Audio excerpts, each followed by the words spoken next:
Hello guys, welcome back to my channel. How are you all doing today? I pray all is well with you and your families. If you're new to my channel, welcome. My name is Nancy. So guys, are you ready for this love day that is 2 days away? Happy Valentine's to you. I hope you have somebody to love on. Parents, siblings, children, grandparents, relatives, friends, pastors, etc. I hope you have somebody who you can love on, because you have to have somebody, at least one person.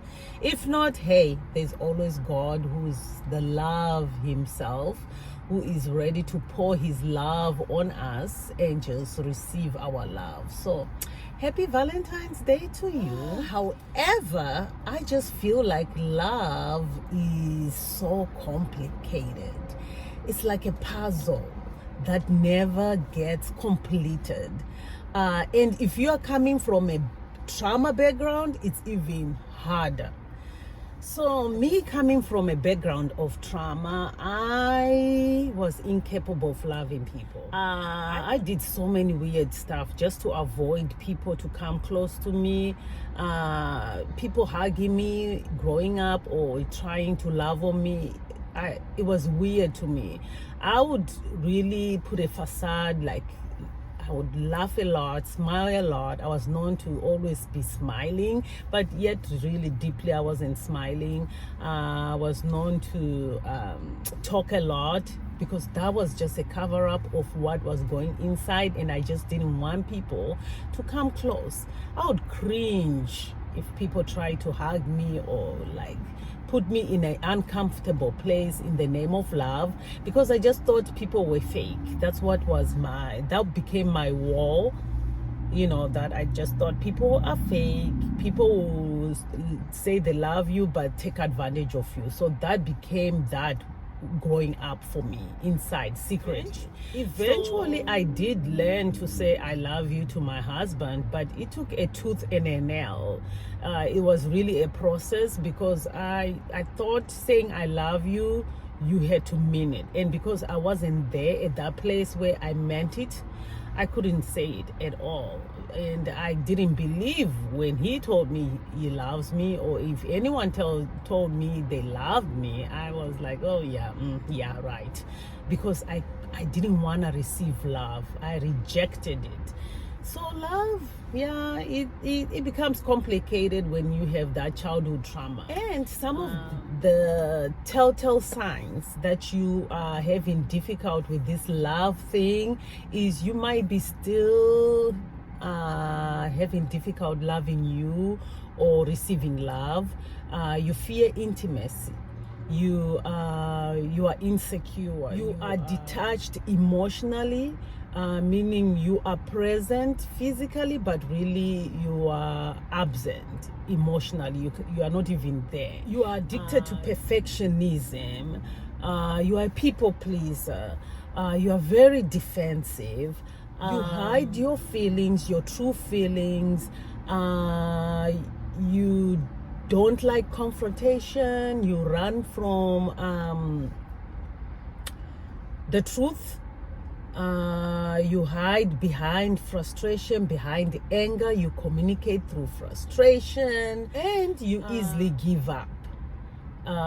Those are some of the things I went through, just because I was incapable of loving people. It was just a way of not wanting to face what was going on inside. So I'm gonna share with you guys some of the things that have helped me throughout the years to be able to love on myself and love other people. And this experience comes from me going through childhood trauma and coming out of it by the grace of God. And I'm still in the healing journey, so that experience alone is what I'm sharing with you. And also being married for 26 years this year, together with my husband for 27 years. So that experience is what I'm gonna share with you, how I did it. If you are somebody who is still struggling with this love situation thing, then maybe some of the things I'll share with you might help you. But before I dive in what I did, I will tell you this: anything that you are going to do, try, venture into the process you are going to go through, just begin with God and end it with God, because anything without Him is just going to fail.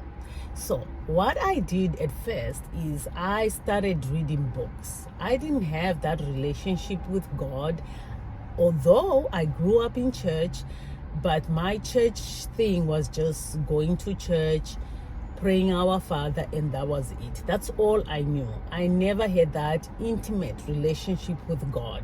So when I started this healing journey, when I just was sick of what was going on in my life, I couldn't understand why then am I married, yet I don't feel love. My husband loves me, I claim to love him, but yet it's not doing what it needs to be doing. So I started this journey of reading books without God. I would go to the library, search books on love, how to love somebody, how to be loved. I would look for books and I would read books.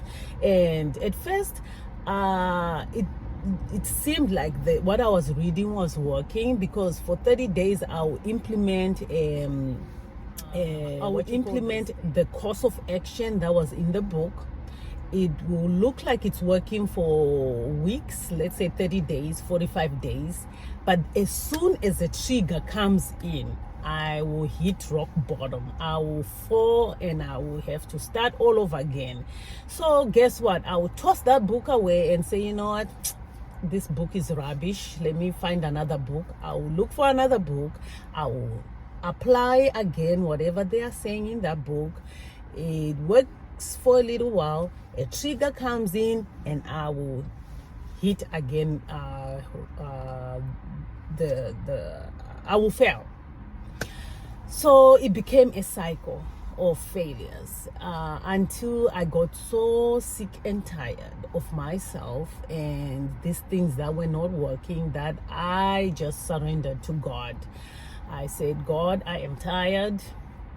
And that time when I got tired, I think that's when our marriage was in like the rock bottom. We were not getting along. We were just two roommates. It was bad.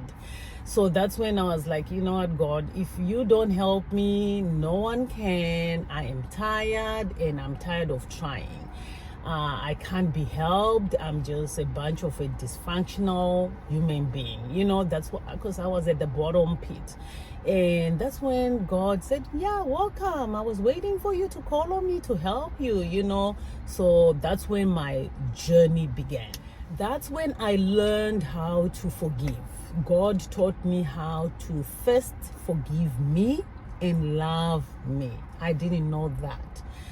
He will start showing you you. He will show you the deep issues of your own heart.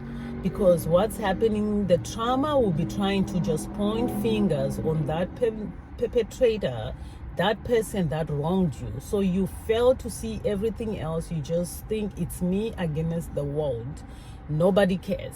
But when God enters now, it's like He reveals the issues of your own heart. So I started to learn now how to forgive myself, how to love myself, and then those books now started to make sense. Now when you achieve that, which is a long process by the way, just trying to love you and forgiving you, it's a long process.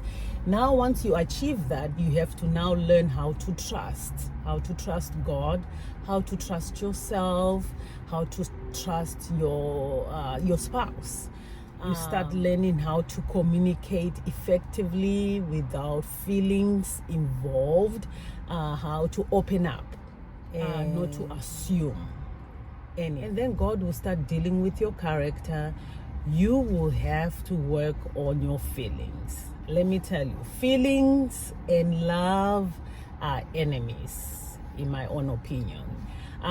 Because if you don't put your feelings in check, and if you are in a marriage or you are trying to love on people, there is just gonna be a clash somehow, somewhere.